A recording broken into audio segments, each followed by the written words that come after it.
بسم الله الرحمن الرحيم نحمده ونصلي على رسوله الكريم أما بعد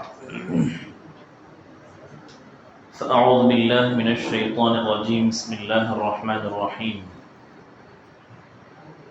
الذين استجابوا لربهم وأقاموا الصلاة وأمرهم شورى بينهم ومما رزقناهم ينفقون صدق الله العظيم. சங்கைக்குரிய அல்லாஹ்வின் நல்லடியார்களே, இன்று ஓதப்பட்ட சூரத்து ஷூரா, அந்த சூராவில் சிறப்பான பல விஷயங்களை அல்லாஹ் சொல்லியிருக்கிறான். அந்த சூராவுடைய பெயரே அஷ்ஷூரா, ஆலோசனை செய்தல்.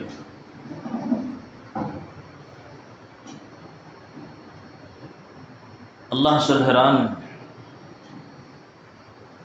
அல்லாஹ்விடத்தில் கியாமத் நாளில் பெரும் அந்தஸ்துகளை பெறக்கூடியவர்கள், வமா இந்தல்லாஹி கைரும் வஅப்கா, உயர் அந்தஸ்துகளை பெறக்கூடியவர்கள் யார் என்பதாக சில தன்மைகளை சொல்லிக் கொண்டு வரும் பொழுது அல்லாஹ் சொல்கின்றான், அகாமுஸ் ஸலாஹ், அவர்கள் தொழுகையை நிலைநிறுத்துவார்கள். தொழுவார்கள் என்று கூட சொல்லவில்லை, தொழுகை நிலைநிறுத்துவார்கள். தொழுகையை நிலைநிறுத்துவது என்று சொன்னால் எந்த தன்மைகளோடு ரசூலுல்லாஹி ஸல்லல்லாஹு அலைஹி வஸல்லம் தொழுது காண்பித்தார்களோ அதுபோன்று நிதானமாக தொழுவதற்கு பெயர்தான் தொழுகை நிலைநிறுத்துவது. அல் குஷூஉ வல் குதூர், அவருடைய வெளிரங்கமும் அமைதியாக இருக்க வேண்டும், அவருடைய உள்ளம் அல்லாஹ்வோடு இணைந்திருக்க வேண்டும். இந்த ஒரு நிலை, நிதானமான தொழுகைக்கு பெயர்தான் தொழுகை நிலைநிறுத்துவது. ஸல்லல்லாஹு அலைஹி வஸல்லம் மஸ்ஜிதில் உட்கார்ந்திருக்கிறார்கள். ஒரு சஹாபி வேகமாக வந்தார், புதிதாக இஸ்லாத்தில் வந்தவர். அவசரமாக தொழுதார்கள். ஸல்லல்லாஹு அலைஹி வஸல்லம் அழைத்து சொன்னார்கள், ஸல்லி, தோழரே மீண்டும் தொழுவீராக. இன்னக லம் துஸல்லி, ஏனென்றால் நீர் தொழவே இல்லை. அந்த சஹாபி மீண்டும் சென்றார், மீண்டும் தன்னுடைய தொழுகையை பூர்த்தி செய்தார். ஸல்லல்லாஹு அலைஹி வஸல்லம் திரும்பவும் அழைத்து சொன்னார்கள், ஸல்லி ஃபஇன்னக லம் துஸல்லி, தோழரே தொழுவீராக, உங்களுடைய தொழுகை தொழுகையே அல்ல. 3 முறை இப்படி நடக்கிறது. அவர் சொன்னார், யா ரசூலல்லாஹ், இதைவிட அழகான தொழுகை எனக்கு தொழத் தெரியாது, நான் இப்படித்தான் விளங்கி இருக்கிறேன். அல்லிம்னி யா ரசூலல்லாஹ், யா ரசூலல்லாஹ் எனக்கு சொல்லித்தாருங்கள், தொழுகை என்பது எப்படி இருக்க வேண்டும், எப்படி தொழ வேண்டும். ஸல்லல்லாஹு அலைஹி வஸல்லம் சொன்னார்கள், ருக்கூவிற்கு சென்றால் நிதானமாக ருக்கு செய்யுங்கள், ருக்கூவிற்கு பிறகு எழுந்து நிற்கும் பொழுது நிதானமாக நில்லுங்கள், சுஜூத் நிதானமாக செய்யுங்கள், அவசரமாக செய்வது இது தொழுகையே அல்ல என்பதாக சொன்னார்கள் ஸல்லல்லாஹு அலைஹி வஸல்லம்.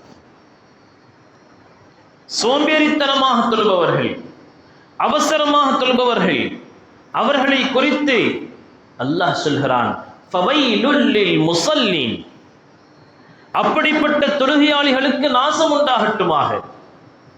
ஆச்சரியமான விஷயம், தொழவும் செய்கின்றார், அல்லாஹ்வினுடைய சாபமும் அவரின் உண்டாகிறது. தொழுகை விடுபவர்களுக்கு உச்சகட்ட தண்டனை அது வேறு.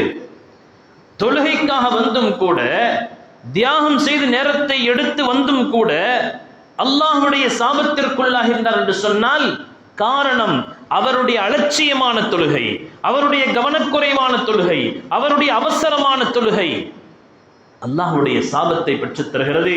ஃபவைலுல் லில் முஸல்லீன், அப்படிப்பட்ட தொழுகையாளிகளுக்கு அல்லாஹ் சொல்கிறான், நாசம் உண்டாகட்டுமாக. அல்லதீனஹும் அன் ஸலாத்திஹிம் சாஹூன், முனாஃபிக்குகளை பற்றி அல்லாஹ் சொல்லும் பொழுது நீங்கள் முனாஃபிக்குகளை பார்ப்பீர்கள், இதா காமு இலஸ் ஸலாஹ் காமு குஸாலா, அவர்கள் நிற்கும் பொழுது சோம்பேறித்தனமாக நிற்பார்கள், ஏனோ தானோ என்று நிற்பார்கள். ஏன் தொழுகைக்காக வந்தோமோ என்பதாக, ஏதோ ஒரு கடனை நிறைவேற்றுவதை போன்று, ஏதோ ஒரு பாரம் தலை மீது வந்துவிட்டது, அந்த பாரத்தை இறக்கி வைப்பதை போன்று முனாஃபிக்குகள் அலட்சியமாக சோம்பேறித்தனமாக தொழுதுவிட்டு செல்லுவார்கள் என்பதாக முனாஃபிக்குகளுடைய தன்மை அல்லாஹ் சுட்டிக்காட்டுகிறார். உயரந்தஸ்தை பெறக்கூடியவர்கள் தொழுகையில் கவனமாக இருப்பார், தொழுகை நிலைநிறுத்துவார்கள், பேணுதலாக தொழுவார்கள். ஸல்லல்லாஹு அலைஹி வஸல்லம் சொன்னார்கள், கியாமத்தினுடைய நெருக்கத்திலே மஸ்ஜிதில் தொழக்கூடிய ஒரு கூட்டம் தொழுது கொண்டிருக்கும், அவர்களில் ஒரு மனிதர் கூட இறையச்சத்தோடு இறை சிந்தனையோடு தக்வாவோடு தொழக்கூடியவர் இருக்க மாட்டார். பெரிய கூட்டம் தொழுகும், ஒரு நபர் கூட உண்மையான இறையச்சத்தோடு ஆரம்பம் முதல் கடைசி வரை ஈடுபட்டிருக்க மாட்டார். இது கியாமத்தினுடைய அடையாளங்களில் ஒன்று. ஆக நம்முடைய தொழுகை அழகுபடுத்துவது மிக முக்கியமான ஒரு ஆகும். அடுத்து அல்லாஹ் சொல்கிறார், கியாமத்தில் உயரந்தஸ்தை பெறக்கூடியவர்கள் எந்த ஒரு காரியம் செய்தாலும் ஆலோசனை செய்து செய்வார். அம்ருஹும் ஷூரா பைனஹும், எந்த ஒரு விஷயமாக இருக்கட்டும் ஆலோசனை இல்லாமல் எதையும் செய்ய மாட்டார்கள். அனைத்து காரியங்களையும் ஆலோசனையோடு செய்வார்கள். தீனுடைய விஷயமாக இருக்கட்டும், துன்யாவுடைய விஷயமாக இருக்கட்டும், குடும்பத்தினுடைய நிகழ்ச்சியாக இருக்கட்டும், எதுவாக இருந்தாலும் மஷ்வரா ஆலோசனை என்பது அவர்களுடைய வாழ்வில் இருக்கும் என்பதாக அல்லாஹ் சொல்கிறார். சங்கைக்குரியவர்களே, ஸல்லல்லாஹு அலைஹி வஸல்லம் ஒரு ஹதீஸில் சொன்னார்கள், 3 விஷயங்கள். ஒன்றாவது, உங்களுடைய ஆட்சியாளர்கள், உங்கள் மீது பொறுப்பில் இருப்பவர்கள் நல்லோர்களாக இருந்தார். இரண்டாவது விஷயம், உங்களுக்கு மத்தியில் உள்ள செல்வந்தர்கள் தாராளமாக செலவு செய்யக்கூடியவர்களாக இருந்தால். மூன்றாவது, உங்களுடைய அனைத்து காரியங்களும் ஆலோசனையின் அடிப்படையில் நடந்தால் நீங்கள் பூமிக்கு மேல் இருப்பது பூமிக்குள் செல்வதை விட சிறந்தது. மௌத்தை விட உங்களுடைய ஹயாத் நல்லது. நேர்மாற்றமாக உங்களுடைய ஆட்சியாளர்கள் உங்கள் மீது பொறுப்பில் இருப்பவர்கள் கெட்டவர்களாக பாவிகளாக இருப்பார்களே என்று சொன்னால். இரண்டாவது, உங்களுடைய செல்வந்தர்கள் கஞ்சத்தனத்தில் மூழ்கி விடுவார்களே என்று சொன்னால். மூன்றாவது, உங்களுடைய அனைத்து காரியங்களும் பெண்கள் எடுத்து நடத்துவார்கள் என்று சொன்னால். ஆலோசனை இல்லாமல், ஆலோசனை இல்லை, பெண்கள் கையில் எடுத்து விட்டார்கள் என்று சொன்னால், இப்பொழுது நீங்கள் பூமிக்குள் இருப்பது பூமிக்கு கீழ் செல்வது பூமிக்கு மேல் நடமாடுவதை விட சிறந்தது. அதாவது ஹயாத்தை விட மௌத்து தான் சிறந்தது என்பதாக ரசூலுல்லாஹி ஸல்லல்லாஹு அலைஹி வஸல்லம் இந்த 3 காரியங்களில் மிக முக்கியமாக ஆலோசனை செய்வதை பற்றி சொல்கின்றார். சங்கை மிக்கவர்களே, மஷ்வரா செய்யக்கூடியவர், ஆலோசனை செய்யக்கூடியவர் ஒருபோதும் அவர் நஷ்டவாளியாக ஆகவே மாட்டார். மா ஹாப மன் இஸ்தகாரா, ஸல்லல்லாஹு அலைஹி வஸல்லம் சொன்னார்கள், இஸ்திகாரா தொழுகை தொழுபவர், இஸ்திகாரா செய்பவர், அல்லாஹ்விடத்தில் ஆலோசனை கேட்பவர். தொழுகையினுடைய முறைகள் எல்லாம் ஸல்லல்லாஹு அலைஹி வஸல்லம் கற்றுக் கொடுத்திருக்கின்றார். இப்னு மஸ்ஊத் ரலியல்லாஹு அன்ஹு சொல்லுவார்கள், எப்படி ஸல்லல்லாஹு அலைஹி வஸல்லம் அத்தஹியாத் கற்றுக் கொடுத்தார்களோ அதே போன்று இஸ்திகாராவினுடைய அந்த துஆவை ஸல்லல்லாஹு அலைஹி வஸல்லம் முக்கியத்துவம் கொடுத்து எங்களுக்கு கற்றுக் கொடுப்பார்கள். இஸ்திகாரா அது ஒரு தனி சப்ஜெக்ட். இஸ்திகாரா செய்யக்கூடியவர் ஒருபோதும் நஷ்டமடைய மாட்டார். வமா நதிம மனிஸ்தஷாரா, ஆலோசனை செய்யக்கூடியவர், மஷ்வரா செய்யக்கூடியவர் ஒருபோதும் அவர் வெட்கி தலை குனியக்கூடிய நிலைமை அல்லாஹ் ஏற்படுத்த மாட்டான். வமா ஆல மனிகத்தஸதா, நடுநிலையை கையாளக்கூடியவர் ஒருபோதும் வறுமையில் செல்ல மாட்டார். நடுநிலையான போக்கு. சங்கை மிக்கவர்களே, ஆலோசனை என்று சொன்னால் ரசூலுல்லாஹி ஸல்லல்லாஹு அலைஹி வஸல்லமுடைய வாழ்க்கையில் அதிகமாக செய்த ஒரு செயல். அபூ ஹுரைரா ரலியல்லாஹு அன்ஹு சொல்கின்றார்கள், மா ரஅய்து அக்ஸர மஷ்வரத்தன் மிர் ரசூலில்லாஹி ஸல்லல்லாஹு அலைஹி வஸல்லம், நபி ஸல்லல்லாஹு அலைஹி வஸல்லம் அவர்களை விட அதிகமாக ஆலோசனை செய்யக்கூடிய ஒரு நபரை நான் பார்த்ததே இல்லை என்பதாக சொல்கின்றார். ஆலோசனை செய்யப்படும் பொழுது யார் முடிவு செய்வது என்ற ஒருவர் அமீராக நியமிக்கப்பட வேண்டும். முடிவு செல்பவர் யார்? எந்த முடிவும் இல்லை, எல்லாரும் சேர்ந்து பேசுறாங்க, எல்லோரும் கருத்தை சொல்கின்றார்கள் என்று சொன்னால் இது சரியான மஷ்வரா கிடையாது, கருத்து சொல்லலாம்.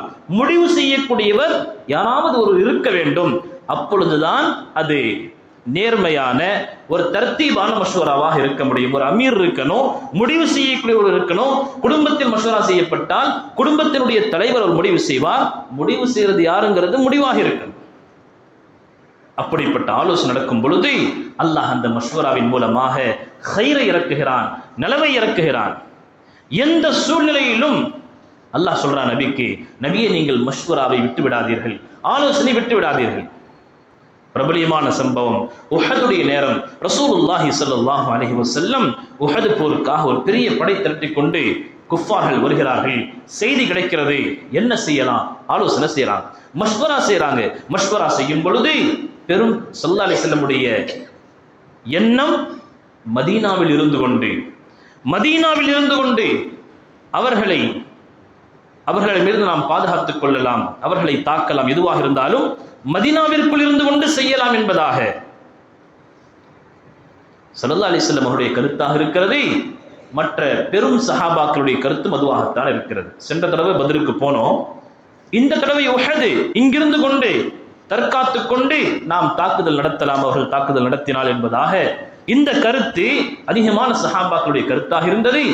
வாலிப சஹாபாக்கள் அனைவர்களும் யா ரசூலல்லாஹ் நாம் வெளியே செல்லுவோம், யா ரசூலல்லாஹ் வெளியில் சென்று நாம் போரிடுவோம் என்பதாக இந்த கருத்தை வலியுறுத்தி மீண்டும் மீண்டும் சொல்கிறார்கள். ஒரு கட்டத்தில் ஸல்லல்லாஹு அலைஹி வஸல்லம் அதிகமான வாலிபர்கள் சப்தத்தை கொஞ்சம் உயர்த்தியவுடன் ஸல்லல்லாஹு அலைஹி வஸல்லம் சரி அதுவே முடிவாக இருக்கட்டும் என்பதாக அறைக்குள் சென்றார்கள், வீட்டிற்குள் சென்றவுடன் பெரும் சஹாபாக்கள், பெரிய சஹாபாக்கள் வாலிப சஹாபாக்களை சொல்கிறார்கள், வாலிபர்களே ஸல்லல்லாஹு அலைஹி வஸல்லமுடைய எண்ணம் இதுவாக இருக்கிறது, நீங்கள் ஏன் ஆலோசனையை வலியுறுத்தி சொல்லி நபியை நிர்பந்தப்படுத்தி விட்டீர்களோ என்பதாக அவர்களை உணர்த்தும் பொழுது ஸல்லல்லாஹு அலைஹி வஸல்லம் உள்ளே சென்றவர்கள் உடலில் கவச ஆடையோடு, போர் ஆடையோடு வெளியே வந்தார். இப்பொழுது வாலிப சஹாபாக்களும் யா ரசூலல்லாஹ் உங்களுடைய கருத்தை நாங்கள் ஏற்றுக்கொள்கிறோம், பெரிய சஹாபாக்களுடைய கருத்து என்னவோ அதுவே எங்களுடைய கருத்தை, நாம் இங்கிருந்து கொண்டே நம்மை தற்காத்துக் கொண்டு போரிடலாம் என்பதாக இப்பொழுது ஆலோசனையை மாற்றிக்கொண்டார்கள் வாலிப சஹாபாக்கள். ஸல்லல்லாஹு அலைஹி வஸல்லம் சொன்னார்கள், ஒரு நபி போருக்காக தயாராகி போர் உடையை கவசத்தை அணிந்து வந்த பிறகு கலற்றுவதற்கு அனுமதி இல்லை, இதோ ஜிப்ரீலும் வந்து விட்டார்கள் என்பதாக ஸல்லல்லாஹு அலைஹி வஸல்லம் புறப்படுமாறு சொன்னார். புறப்பட்டு சென்றார்கள். நீளமான உஹதுடைய சம்பவம், சில விஷயங்கள் முன்பின்னாகிறது. 70 சஹாபாக்கள் ஷஹீதாகின்றார்கள். குறிப்பாக நபி ஸல்லல்லாஹு அலைஹி வஸல்லமுடைய சச்சா ஹம்ஸா ரலியல்லாஹு தஆலா அன்ஹா சின்ன பின்னமாக அனைத்து உறுப்புகளும் தனித்தனியாக அவர்கள் கொடூரமாக ஷஹீதாக்கப்படுகிறார்கள். அந்த ஆழமான கவலை ரசூல் ஸல்லல்லாஹு அலைஹி வஸல்லமுடைய உள்ளத்தில் ஆழமான அந்த கவலை இருந்து கொண்டிருந்தது. போருக்கு பிறகு ஸல்லல்லாஹு அலைஹி வஸல்லமுடைய பற்கள் ஷஹீதாக்கப்பட்டது. நபி ஸல்லல்லாஹு அலைஹி வஸல்லமுடைய தலையில் இருந்த கவசத்தினுடைய அந்த கம்பிகள் நபியினுடைய கன்னத்தில் அது பதிந்தது. ஸல்லல்லாஹு அலைஹி வஸல்லமுடைய முகமெல்லாம் இரத்தமாக இருக்கக்கூடிய அப்படிப்பட்ட ஒரு சோதனை உஹதில் அல்லாஹ் ஏற்படுத்தினான். அதற்கு பிறகு ஸல்லல்லாஹு அலைஹி வஸல்லம் கவலையோடு இருந்தார்கள். ஆழமான கவலை இருந்தது, இப்படி நடந்து விட்டது என்பதாக யோசித்துக் கொண்டிருக்கும் பொழுது இந்த வாலிப சஹாபாக்கள் தானே வலியுறுத்தினார்கள் என்ற ஒரு உள்ளத்தில் அந்த விஷயமும் இருந்து கொண்டிருந்தது. சங்கை மிக்கவர்களே, அல்லாஹ் ஆயத்தை இறக்கினான். ஃபபிமா ரஹ்மத்தின் மினல்லாஹி லின்த லஹும். இந்த ஆயத்தில் ஒவ்வொரு குடும்ப தலைவர்களும், ஒவ்வொரு ஊரினுடைய பொறுப்புதாரிகளாக இருக்கலாம், ஒரு ஜமாஅத்தினுடைய பொறுப்புதாரியாக இருக்கலாம், அனைவர்களுக்கும் பொருந்தக்கூடிய விஷயத்தை அல்லாஹ் சொல்கிறான். யாராக இருந்த குடும்ப தலைவராக இருக்கலாம். ஃபபிமா ரஹ்மத்தின் மினல்லாஹி லின்த லஹும். நபியே, நம்முடைய ரஹ்மத்தை கொண்டு உம்மை மிருதுவாக ஆக்கியிருக்கின்றோம், மிருதுவான தன்மை உங்களுக்கு நாம் தந்திருக்கின்றோம். வலவ் குந்த ஃபத்தன், உங்களுடைய உள்ளத்தில் கவலை இருக்கிறது, ஆனால் அதன் காரணமாக உங்களுடைய முகத்தை நீங்கள் சிரிப்பீர்களே என்று சொன்னார். ஃபல்லன், கடினமாக நீங்கள் பேசுவீர்களே என்று சொன்னால், உங்களுடைய வார்த்தைகள் கடினமாக இருந்தால், லன் ஃபத்து மின் ஹவுலிக், இந்த சஹாபாக்கள் உங்களை விட்டும் சென்று விடுவார்கள். உங்களை விட்டு அவர்கள் ஒதுங்கி விடுவார்கள். ஃபஅஃபு அன்ஹும், அவர்களை மன்னித்து விடுங்கள். வஸ்தக்ஃபிர் லஹும், அவர்களுக்காக நீங்கள் பாவ மன்னிப்பு தேடுங்கள். வஷாவிர்ஹும் ஃபில் அம்ரி, இப்பொழுதும் அவர்களை ஆலோசனை செய்யக்கூடிய விஷயத்தில் அந்த வாலிபர்களை ஒதுக்கி விடாதீர்கள், அவர்களையும் அழையுங்கள், மீண்டும் ஆலோசனை செய்யுங்கள். ஆலோசனையில் ஒரு முடிவு செய்ததற்கு பிறகு ஃபைதா அஸம்த, எப்பொழுது ஒரு முடிவிற்கு வந்து விட்டீர்களோ, ஆலோசனையில் ஒரு முடிவு எடுக்கப்பட்டு விட்டதோ, ஃபதவக்கல் அலல்லாஹ், இப்பொழுது அல்லாஹ்வின் மீது நீங்கள் நம்பிக்கை வையுங்கள் என்பதாக அல்லாஹ் ஜல்ல சுப்ஹானஹு வ தஆலா நபி ஸல்லல்லாஹு அலைஹி வஸல்லம் அவர்கள் அந்த கவலையாக இருக்கும் பொழுது ஆலோசனை எவ்வளவு முக்கியமானது. ஆகவே நீங்கள் கவலையின் காரணமாக இப்படி எல்லாம் நடந்துவிட்டது என்ற விஷயத்தின் காரணமாக வாலிபர்களை ஒதுக்கிவிட வேண்டாம். அவர்களையும் உங்களுடைய ஆலோசனையில் கலந்து கொள்ள செய்யுங்கள். அவர்கள் சில தவறுகள் செய்திருக்கலாம், அவர்களை மன்னித்து விடுங்கள். உஹதில் சில தவறுகள் நடந்தது, அதை மன்னித்து விடுங்கள். அவர்களுக்காக நீங்கள் பாவ மன்னிப்பு தேடுங்கள் என்பதாக ஒரு குடும்ப தலைவர், ஒரு ஜமாத்தினுடைய தலைவர், யாராக இருந்தாலும் பொறுப்பில் யாரெல்லாம் இருக்கின்றார்களோ அனைவர்களுக்கும் அல்லாஹ் ஜல்ல சுப்ஹானஹு வ தஆலா ஒரு அழகிய உபதேசத்தை அல்லாஹ் சொல்கிறான். ஒரு கடையினுடைய பொறுப்பாளியாக இருக்கலாம், ஒரு கம்பெனியினுடைய பொறுப்பாளியாக இருக்கலாம், யாராக இருந்தாலும் மிருதுவான தன்மை என்பது அவரிடத்தில் இருக்க வேண்டிய அவசியமான ஒன்று. மிருதுவான தன்மை இல்லை என்று சொன்னால் முன்னால் கண்ணியம் கொடுப்பதை போன்று தெரிவார்கள், ஆனால் அவர்கள் உங்களை விட்டு உள்ளம் ரீதியாக அவர்கள் விரண்டோடி விடுவார்கள். ஆகவே அல்லாஹ் சொல்கிறான், ஃபஅஃபு அன்ஹும், சிறிய சிறிய தவறுகள் இருந்தால் அவர்களை மன்னித்து விடுங்கள். வஸ்தக்ஃபிர் லஹும், நீங்கள் அவர்களுக்காக பாவ மன்னிப்பு தேடுங்கள். ஒவ்வொரு விஷயத்திலும் நீங்கள் ஆலோசனை செய்யுங்கள், மஷ்வரா செய்யுங்கள் என்பதாக ஆலோசனையினுடைய முக்கியத்துவத்தை அல்லாஹ் சுட்டிக்காட்டுகிறான். சங்கை மிக்கவர்களே, நம்முடைய ஒவ்வொரு விஷயத்தையும் நாம் ஆலோசனை செய்து நல்ல முறையில் அதை நாம் முடிவெடுத்தோம் என்று சொன்னால், ஆலோசனை என்பது, மஷ்வரா என்பது ஒரு சுன்னத்தான அமல். அந்த அமலை கொண்டு அல்லாஹ் ஜல்ல சுப்ஹானஹு வ தஆலா இந்த உம்மத்திற்கு நலவையும் ஹைரையும் அல்லாஹ் இறக்குகிறான். நம்முடைய எந்த காரியமாக இருக்கட்டும் அழகிய முறையில் நாம் உட்கார்ந்து ஆலோசனை செய்து செய்யக்கூடிய, அதன் மூலமாக பல ஹைர்களையும் பரக்கத்துகளையும் பெறக்கூடிய தௌஃபீக்கை அல்லாஹ் நம் அனைவர்களுக்கும் தந்தருள் புரிவானாக. ஆமீன். வாஹிரு தஅவானா அல்ஹம்துலில்லாஹி ரப்பில் ஆலமீன்.